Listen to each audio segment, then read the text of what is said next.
Pregame.tv. Let's get off the preseason. Let's talk about games that actually count. We're going to go college football. Scott Spreitzer, probably his favorite sport, I believe, although he's good at all of them. The rare bird that should not specialize and just keep doing what you're doing. Keep winning. You're going to break down the game from Dublin, Ireland. Penn State, I know you don't like them, had them under 8 wins. What do you think? Yeah, I jumped on that as soon as I could, and I think it's a situation where as much as I like James Franklin being brought into Happy Valley from Vanderbilt, which is a minor coup. I know that sounds crazy talking about the two programs, but obviously with what happened to this program before Bill O'Brien took over as head coach, the fact is that they're going through these sanctions that makes it tough to land, I think, a real premium coach. So when Bill O'Brien took the job with the Houston Texans in the NFL, I'm sitting there thinking, boy, who are they going to get? Who really wants to go in there? Are they going to get some young gun who wants to come in and use Penn State as a stepping stone, maybe try to get to that next level that Penn State used to be?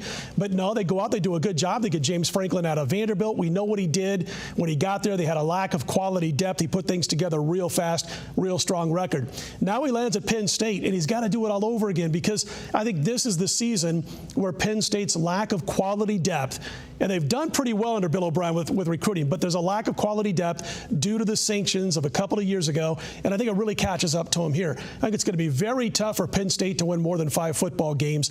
Like the quarterback, like Hackenberg, love the running backs, offensive line, they got some rebuilding to do, and they got to learn a whole new scheme from what they've been playing the last couple of years. Couple questions. Do the kids feel a little deserted by O'Brien leaving? It was like us against the world mentality. It's really tough. I mean, he did such a good job of getting everybody on the same page, and he basically kind of hinted that he was going to be there for the long haul. So to take off, I bet you it's split. I bet you it is split in the locker room, where you got a few guys who are saying, man, I stuck around because Bill O'Brien said he was going to stick around, and then he takes that first offer, and there they are stuck to clean up the mess.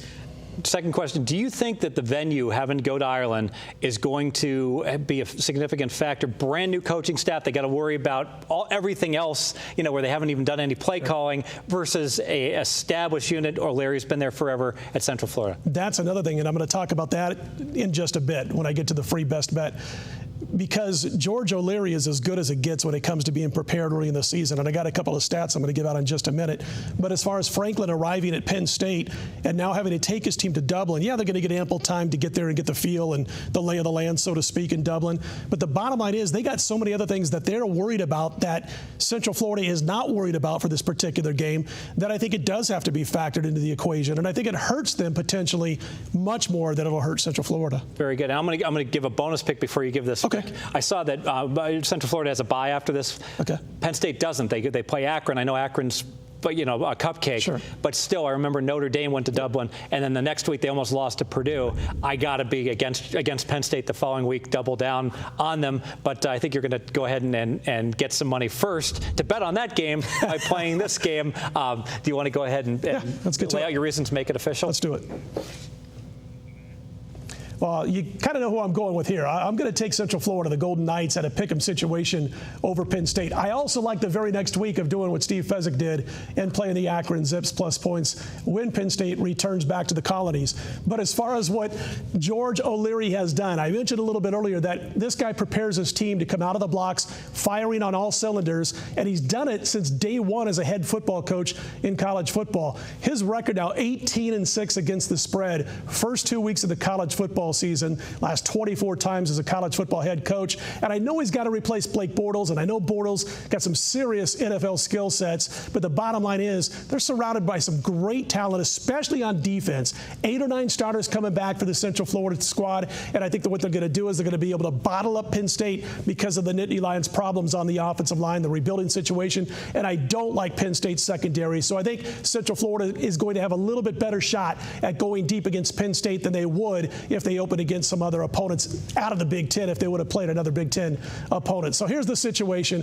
I think Central Florida not only goes out and wins this game by at least 10 to 14 points, covers that spread, which would take, by the way, Steve mentioned Baylor, the win over Baylor last year. That made it 5-1 straight up, 6-0 against the spread the last 6 games that they've gone outside of their conference. And I think they come in and they beat this Big Ten team. They get the straight up win. They get the cover at a pick. I think it's a pretty solid play, Central Florida, and then go back the next next week and jump on Akron against Penn State. I love it, and I think a couple other notes that I had is that if I can get a team total in Penn State under 23.5, my only concern is, and it's not enough to really worry me, is the quarterback play I'm going to get with Bortles gone, but I know Penn State's not going to be able. Penn State's got a real nice quarterback in Hackenberg, and again, good running backs, decent wide receivers, but no offensive line to open up holes, and this Central Florida defense will be pretty good. Got my 9 returning starters back. If there you go. Keep Baylor in check. I know Baylor scored 42, but nevertheless, there's so many strengths of this team, and I just think that this is one of those plays we talk about. There's certain plays we go contrarian on, better to bet a post. This is not one of them. They are going to be cutting a line. This is Blue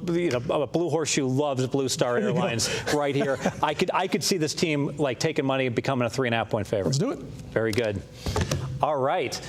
Love breaking down the NFL preseason. Better to break down games that matter, college football. And as we're breaking down, Scott, if he'll put up with me, he will be here with me all year long, and I will defer to him in college football. He is the expert, so definitely, you definitely, when he speaks, you should listen.